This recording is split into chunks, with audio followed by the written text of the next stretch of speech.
Octave Rolls.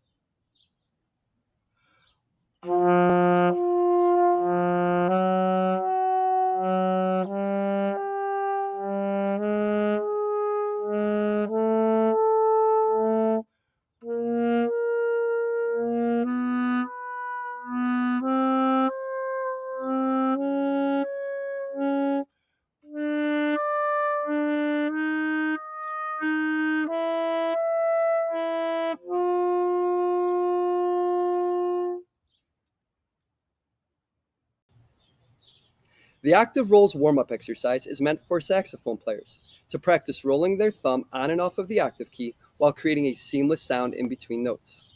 It will also strengthen your embouchure and improve your tone quality. Experienced saxophone players can even play the entire exercise without using their octave key at all.